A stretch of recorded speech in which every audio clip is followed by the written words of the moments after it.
अश्वथ ने उसके गाल पर अपने ठंडे हाथ रखे और अगले ही पल उसका ठंडा स्पर्श पाकर टिया के पूरे शरीर में करंट दौड़ गया। वो चौंक कर उठ गई। उसने जल्दी से अश्वथ का हाथ हटाया और बोली, हाथ है या फिर बर्फ? ये सुनकर अश्वथ को हंसी आ गई। उसने अपने हाथ से अपने गाल को छूकर देखा और कहा, ठीक तो है? टिया ने कहा, क्या ठीक है? हाथ इतना ठंडा है जैसे बर्फ में रहने वाले प्राणी के हाथ हो। कहीं आप वैम्पायर तो नहीं बन गए हो ना? उनका हाथ भी तो ठंडा रहता है। उसने उसके माथे पर अपनी उंगली रखी और उसके सिर को पीछे धकेलते हुए कहा, तुम और तुम्हारा वैम्पायर, तुम्हें ये बात किसने कही कि उनका हाथ ठंडा होता है? अरे जब कोई वैम्पायर ही नहीं होता तो हाथ कैसे ठंडा होगा? सब मनगढ़ंत कहानियां हैं। टिया ने कहा, अरे मैंने ड्रामा में देखा है, वैम्पायर कितने हैंडसम और हॉट होते हैं। वो उसे देखने लगा। उसने आगे कहा, एक वैम्पायर तो मेरा क्रश भी। फिर वो अचानक चुप हो गई। उसने उसे देखा और मुस्कुराने की कोशिश करने लगी। अश्वथ ने मुस्कुराते हुए कहा, आगे बोलो, तुम्हारा क्रश भी बन गया है? टिया ने दांत दिखाते हुए कहा, वो लोग तो सिर्फ ड्रामा में हैं, मेरे असली वैम्पायर तो आप हो। उसने अपने दोनों हाथ उसकी गर्दन पर लपेट लिए और उसे और नीचे झुका लिया। अश्वथ ने मुस्कुराते हुए कहा, मैं खून नहीं पीता और मैं वेजिटेरियन हूँ। मुझे वैम्पायर मत बोलो। मुझे ऐसे खून चूसने वाले प्राणी बिल्कुल भी पसंद नहीं है। टिया ने कहा, ठीक है, मैं आपको वैम्पायर नहीं बोलूंगी, लेकिन एक बात तो है, आपको देखकर कोई बोल सकता है कि आप 40+ हो। आप 30 के ही लगते हो। अश्वथ उसे घूर कर देखते हुए बोला, 40+? टिया ने कहा, सॉरी, 43। अश्वथ के चेहरे का रंग बदल गया था। उसने कहा, 43? तुम मजाक उड़ा रही हो? उसे ऐसे देखकर वो हैरान रह गई। अश्वथ के चेहरे पर सीरियस एक्सप्रेशन देखकर टिया हैरान थी। उसने कहा, मैं मजाक नहीं उड़ा रही हूँ, मैं तो बस आपको चिढ़ा रही थी और कुछ नहीं। सॉरी, मेरा इरादा आपको हर्ट करने का नहीं था। अश्वथ ने उसे देखा और उसके हाथों को हटाकर खड़ा हो गया। वो उसे नाराज देखकर परेशानी में आ गई। वो जल्दी से बेड पर से खड़ी हो गई और बोली, आप नाराज क्यों हो रहे हैं? प्लीज आप नाराज मत होइए, आप मेरा भी मजाक उड़ा सकते हैं। अश्वथ ने कहा, सच में? उसने हाँ में सिर हिला दिया। उसने उसे गोद में उठा लिया और बेड पर लेटाया और उसे गुदगुदी करने लगा। वो हंसने लगी। उसने हंसते हुए कहा, आप क्या कर रहे हो? ऐसा मत करिए। अश्वथ ने उसे गुदगुदी करना बंद कर दिया और कहा, मेरा मजाक उड़ा सकती हो तुम। तुमसे कौन नाराज हो सकता है? मैं तो बिल्कुल भी नहीं।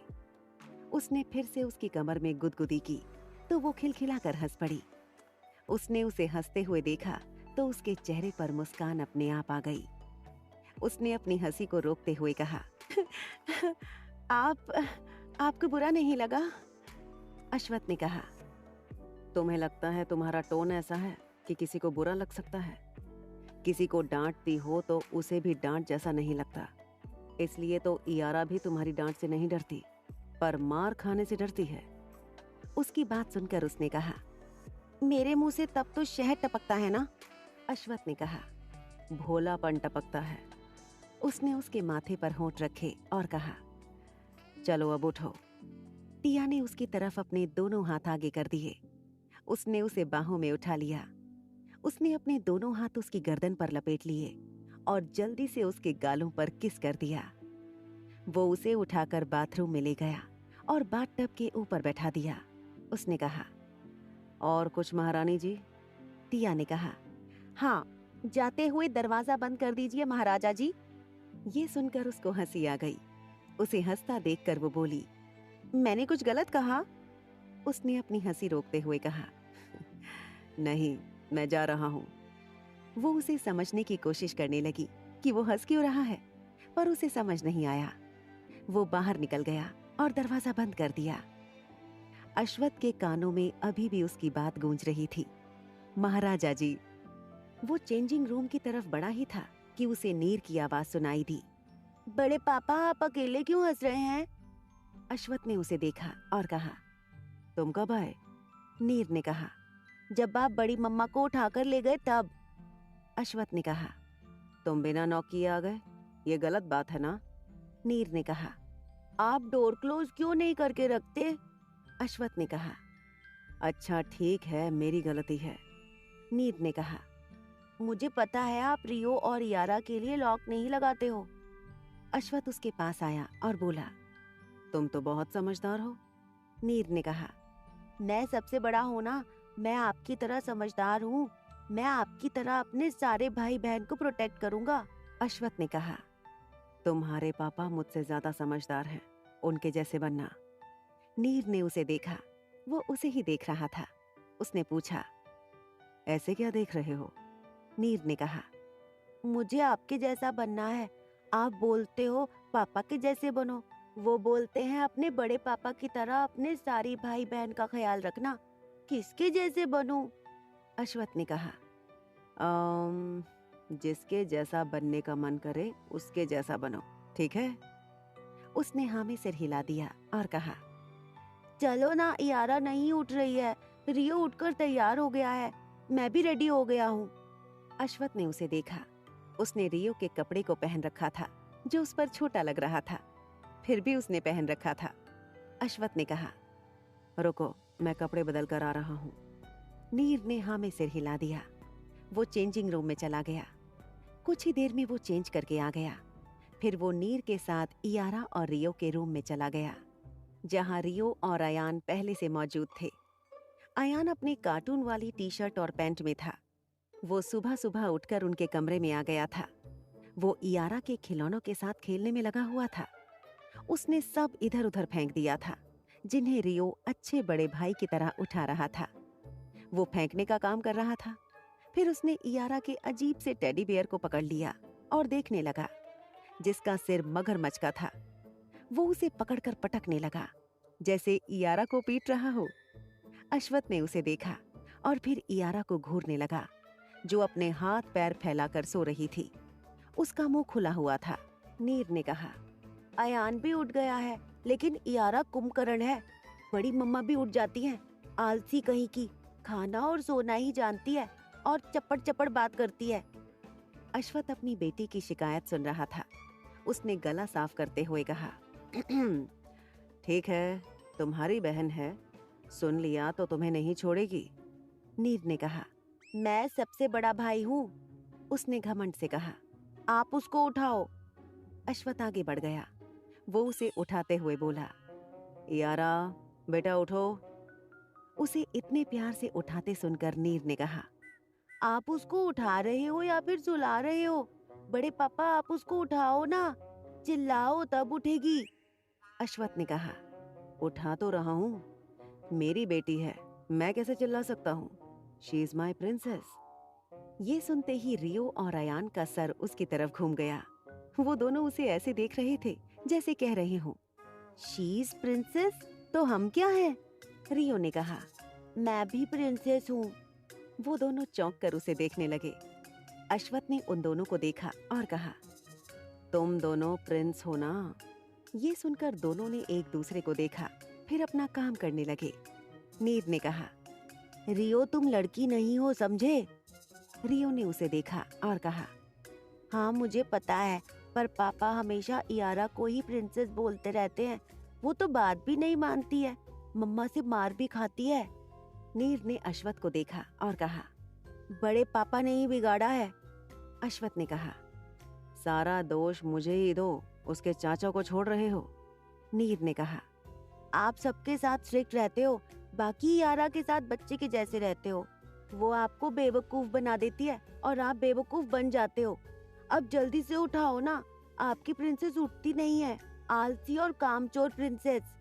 अश्वथ ने उसे घूर कर देखा और कहा, मेरी बेटी को कुछ भी मत बोलो, उठा रहा हूँ।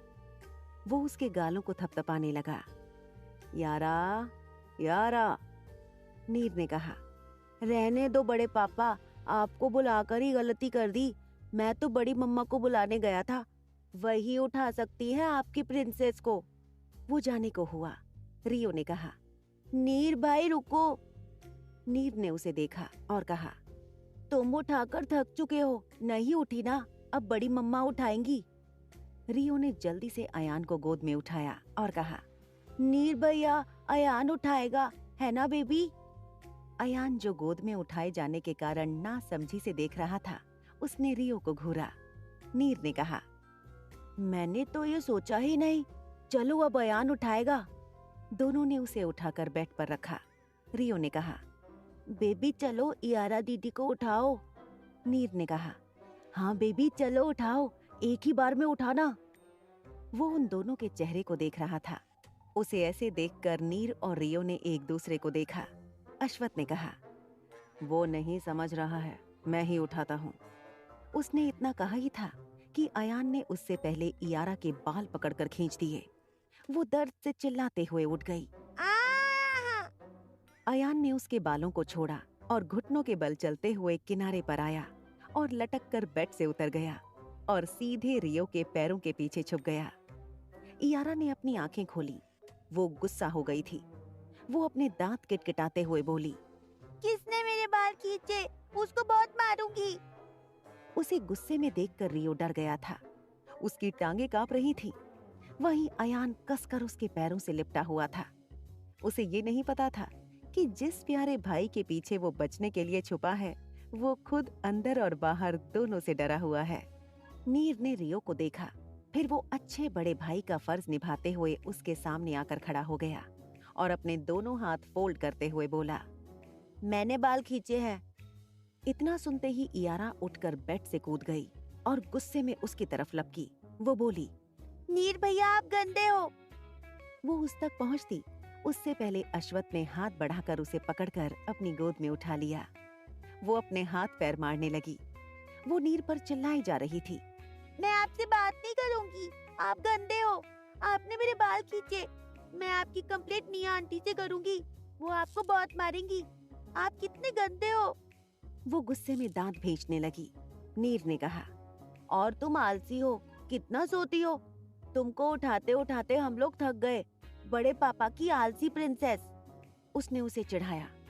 इयारा ने अश्वत को देखा और कहा, पापा देखो ना, मुझे आलसी बोल रहे हैं, मैं आलसी नहीं हूँ, मुझे नीचे उतारो, अभी मैं नीर भैया की शिकायत करके आऊंगी, निया आंटी से खूब मार पड़वाऊंगी।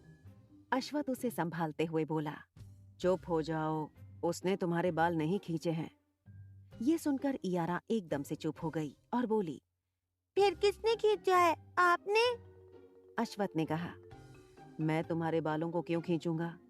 मुझे पता है मेरी बेटी के बाल बहुत छोटे और सुंदर हैं। वो उसके बालों को ठीक करने लगा जो उसके चेहरे पर बिखर गए थे। इयारा ने कहा, फिर मेरे बाल किसने खींचे? रियो ने।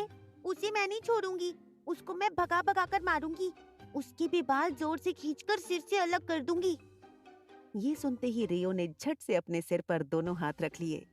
वो नीर के पीछे से ही बोला, मैंने नहीं खींचा है, वो तो अयान को हमने उठाने के लिए बोला था, लेकिन उसने तुम्हारे बाल खींच दिए। इयारा ने कहा, अयान ने? पापा अभी मुझे नीचे उतारो, मैं अयान को मारूंगी, हमेशा मुझे परेशान करता है, सिर्फ रियो को पसंद करता है। वो अश्वत की गोद से उतरने को हुई, पर उसने उसे उतरने नहीं दिया। नीर पीछे पलट गया और अयान को देखा जो रियो के पीछे से झांक कर देख रहा था। उसने जल्दी से झुककर उसे अपनी गोद में उठा लिया और उसे वहां से लेकर जाने लगा। इयारा ने कहा, पापा मुझे नीचे उतारो, पापा नीर भाई उसे लेकर भाग रहे हैं।